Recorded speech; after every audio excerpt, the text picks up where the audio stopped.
sequência a lição Armagedon e Babilônia, a reta final.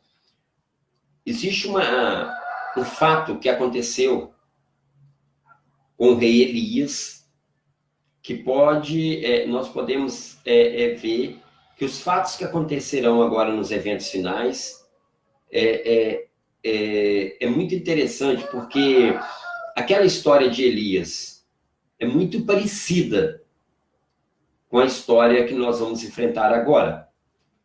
E é interessante, como eu li lá no início da lição, que tudo que foi escrito para advertência, para exemplo, para que nós possamos entender. Quer dizer, as guerras do Velho Testamento, elas eram pano de fundo para a grande tribulação, a grande guerra espiritual que vamos enfrentar no final do tempo.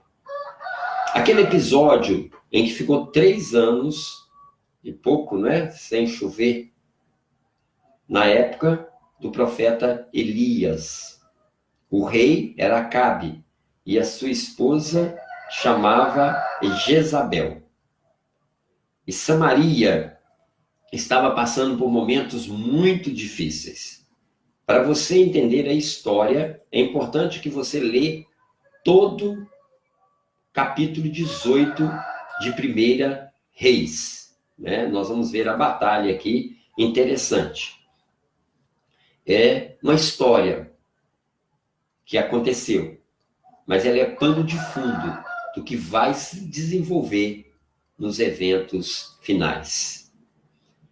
Voltando para o Apocalipse, João diz que os reis foram ajuntados no lugar chamado Armagedon.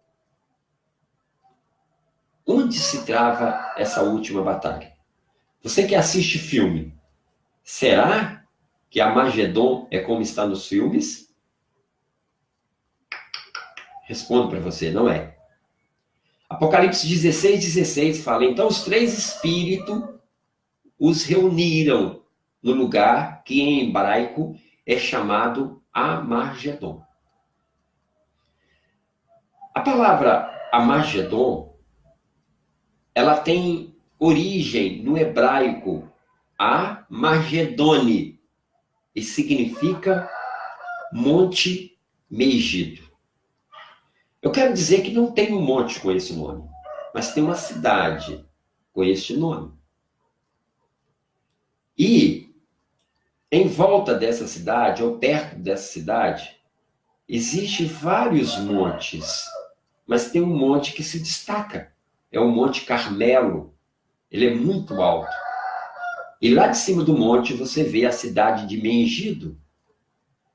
Então, o Monte Megido, ou o Armagedon, que João quis dizer, tem a ver com os fatos que aconteceu no Monte Carmelo, que são os fatos envolvendo Jezabel, Acabe, os falsos profetas e Elias, aquela grande batalha entre o Deus do céu e Baal. O Monte Carmelo, ele foi o local dessa grande batalha. Interessante, não é?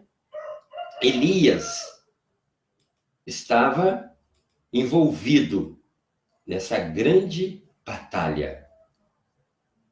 É interessante que Elias depois se tornou um tipo de João Batista, que é o tipo também do remanescente fiel que vai estar no tempo do fim.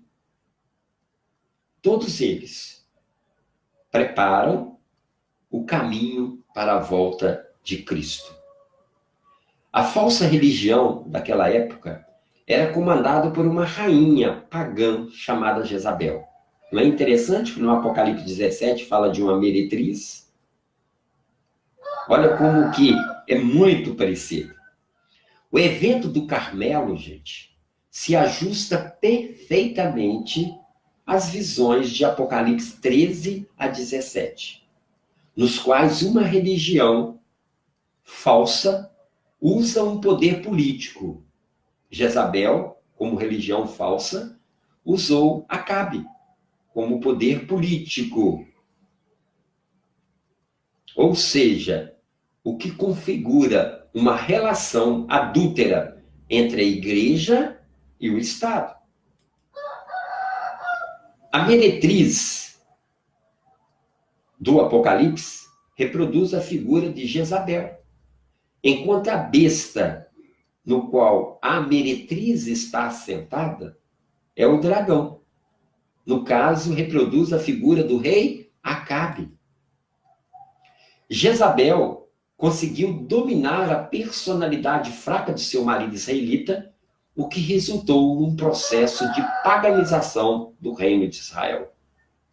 No Apocalipse, um processo de idolatria global resulta de uma religião falsa conseguir montar ou reinar sobre os reis da terra, tendo o evento do Carmelo como pano de fundo.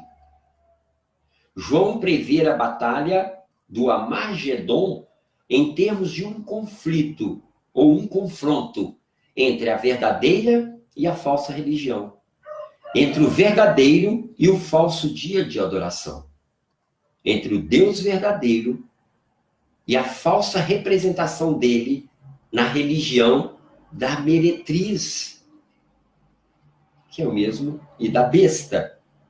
Desta forma, a batalha do Armagedon não deverá ser um confronto no Vale de Jezreel, na Palestina, onde se punham armas, onde acredita, que será usado armas. Não é. Não perca o próximo estudo. Vai ser o Armagedon e o Monte Carmelo, parte 2. É interessante que você conclua o estudo comigo.